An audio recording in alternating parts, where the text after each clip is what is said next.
Asier, Irunen da Danako jatetzean, izan handiko sukaldari batekin, David Rodriguezekin hain justu ere, hainbat pintxo txapelketatan hartu du parte Davidek eta iaz Gipuzkoako txapelketa irabazi zuen. Aurten Euskal Herriko txapelketan aritu izan da, eta Asier bertara aurkeztu zuen pintxoa egingo digu, ezta? Bai, printxoa egingo digute, Irungo Danako jatetxean gaude eta ikusten duzuen bezala David dagoeneko sukaldean da. David, zertan ari zara? Kaixo, Asier. Hemen gaude, tradizional den platero bat prestatzen, bakaizko kokotxa batzuk, baina pusketa txikita moztutak eta pilpilean prestatzen ja. Bueno, hori litzateke pintxoko osagai garrantzitsuenetako bat. Esan bezala, Euskal Herriko pintxoen lehiaketara aurkiztu ziren, ez ziren finalera iritsi, baina paperakin, egindako paperarekin, kontent zeuden. Pintxo berezia da, deigarria eta trampantojo izen ez da ezaguna. Barkatu diazu, Asier, trampantojo, saia da esatea eta dene, konta iguzu, zer da hori?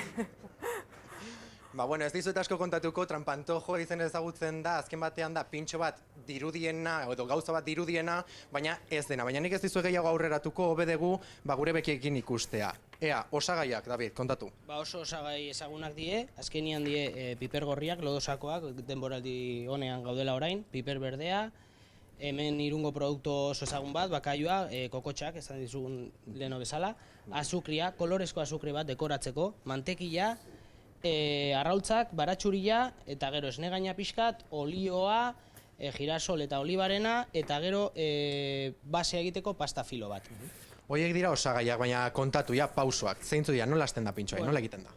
Pintxoa, esan dizuet, kokotxa izango da pintxoaren barruko aldea, eta orduan kanpoko aldea prestatzeko egingo duguna da piper gorriak hartu eta pure bat egin. Pure horreri jarriko diogu metil gelifikante bat dena ondo ligatzeko. Hemen daukagu, ezta? Hori da, hau da, gorri hau. Eta gero, esnegaina antzeko bat montatzeko egingo dugu espuma alioli baten. Bale, egin dezakegu dagoeneko ja pintxoa pixkat prestatu? Daukagunarekin? Daukagunarekin, bitu. Daukagu hemen tartaleta pres, pasta filoarekin.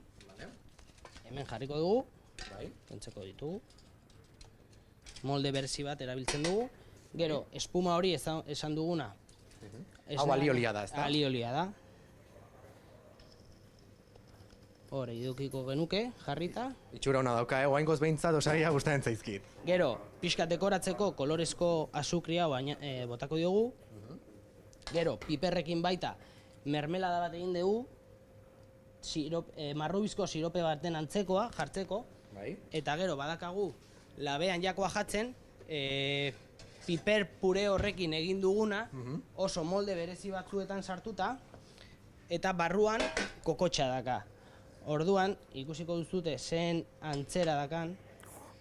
Ara, hoi itxura ez? Ze forma berezia. Ze forma berezia. Bi hartuko ditugu, eta gero piper berdearekin egin duguna izan da deshidratatu eta paper bat prestatu, eta hosto batzuen antzera prestatu dugu. Ikusten duzuei, dagoeneko ja itxura pixkat hartzen ari da, ezta? Bai, hori da. Hainbesteko sekretismoa? Hainbesteko sekretismoa, ja. Bale, osake hori pintxoa barruan sartzen da. Eta gutxi gora bera ikusten duzue. Forma hartzen dabil, nik esango nuke pintxo baina gehiago postre badirudiela, ez dakit badirudi marrubiak esnegainarekin direla, baina ez dira, beste zapore badauka, eta, ni hona behin etorrita probatuko dut. Ondo iruditzen? Bai, oso ondo. Oso ondo. Bueno, a ber, ikusiko dugu, probatuko dugu pixka bat.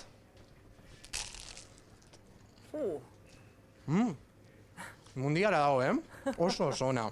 Harridura asko, ez? Bai, jendea hori azkenean gozoa dela pentsatzen du, eta hauan sartzean hori alioliaren, piperraren, bakaioaren zaporea aurkitzean, harridura handia sortzen du pintxoa. Bale, David, eskerrik asko, ikusi dugu pintxoa, oso polita da, eta oso ona. Nik uste hemen geratuko naizela gehiago jaten, ondo iruditzen baldin bazaizu. Bai, bukatu, lasai. Bale, hemen dikan Irundik, agur, beste bat arte.